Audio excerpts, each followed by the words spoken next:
that we had just a few minutes ago on financial inclusion. I'm still here with George Ototo from KUSCO. And George, just after we went for that break, we were talking about the SACCOs are becoming a very important player of financial inclusion in society. And of course, this comes with a myriad of challenges as well. Yeah, it's true, Abby, that there are quite a number of challenges that are faced by the SACCOs as a result of their popularity. First, sometimes misaligning them and their activities. For example, in this country, we have Matatu SACCOs, and you realize that maybe the savings component does not exist in such a kind of public transport. But that is not the only thing. We've had in the past what I would call the pyramid schemers, but technically they are Ponzi schemers, also registering what they call SACCOs, and in the end, fleecing the members of the public of their money. Maybe as a result of lack of knowledge or information out there on what a SACCO is supposed to do. And I keep on saying that when you see that a new entrant into the SACCO industry, a new entrant for that matter, is advertising on how they are going to multiply your money and give you a return of 30% per month, yet the markets themselves give a return of an average of about 5%, then you need to start questioning yourself, because money doesn't basically grow on trees. That also calls for a lot of issues of leadership, and also to improve on the quality of our leadership, we engage on things to do with the corporate governance trainings. But that's not all. The future of the SACCO industry is also affected by quite a number of other things. One of them is the issue of the artificial intelligence. You're aware that savings and credit basically means you must have the propensity to save some money. That means you must earn that money somewhere. But we are seeing situations where joblessness and also cases of unemployment increasing. And that means, therefore, that the money to set aside to save may become a problem. But again, artificial intelligence is also replacing human beings at places of work. You look at institutions like Amazon, which is quite big, but you look at the number of robots who are working in trying to direct commodities or goods from one country to another, and the number of human beings who are actually managing the robots. In a factory, for example, or in a store of 1,500 robots, you only find 4 human beings doing the work. We also have the challenges of cryptocurrency. We talk much in this country about blockchains and interchangeably with cryptocurrencies. And basically, the difference is big. We are not scared as an industry of the blockchain, because this is just a distributed ledger, but we are scared of cryptocurrency because of a number of reasons. One of them is that we feel, as of now, that it may be a worldwide kind of pyramid scheme.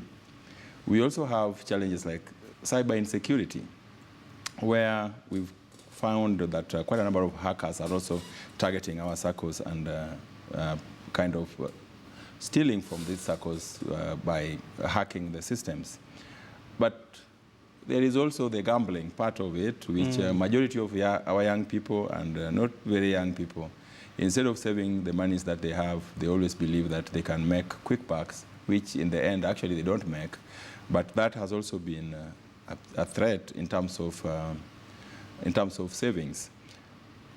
The major part in all this also comes with regulations, and as the captains of the industry, our main concern generally are the regulations. We ask ourselves, how facilitative are they? Locally, we may manage to deal with the issues of regulations which are not facilitative by talking to the government agencies. But there are also regulations that are exogenous from this country, which are a little bit difficult to deal with. Yeah, for example, the issues to do with the provisioning through the Basel Committee recommendations, for example, the IFRS 9. So such are exogenous to Kenya, and we must always try to comply. All right. Those are some of the challenges that we have. Okay. Yes. Quite interesting. And I just want to get your closing thoughts in terms of how can we rally the industry. I know you are organizing a major congress, and perhaps you could just give us a sneak preview of what to expect and why is this congress important and what will be the objective? Abby, what I may mention is that this month, from 14th of this month to 20th of this month, the cooperative think tank globally are actually in Africa. 2 of them are in Kenya and 1 is going to be in Rwanda. The ICA, or the International Cooperative Alliance, will be in Rwanda. And then we have the SACA Congress in Kenya, which is continental. And then we have what we call the World Council Board also in Kenya. So basically, the cooperative industry think tank is in Kenya. Now, on 14th of this month to 18th, we are going to have what is called the SACA Congress. The SACA Congress is organized by an institution called KUSCO, which is the African Confederation of Cooperative Savings and Credit Associations, which represents all SACCOs within the continent.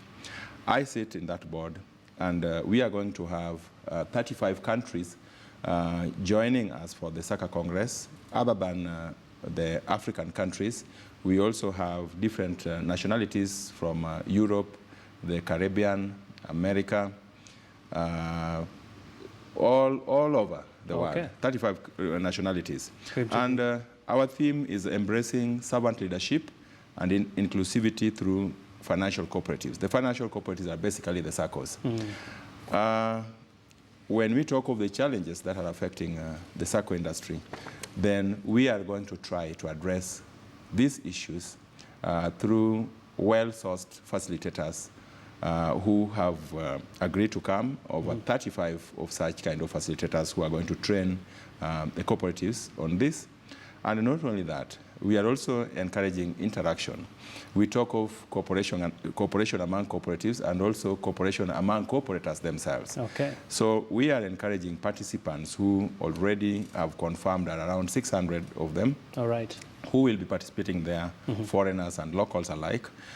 And not just that, we are also trying to see how to strengthen the structure such that the challenges that we have mentioned are dealt with. Correct. Yes. Okay. So it's going to be a major conference, I must say. Yeah. We're out of time, Mr. George, and we appreciate your time and, of course, sharing this very important insights into where the SACCO movement is going as a country.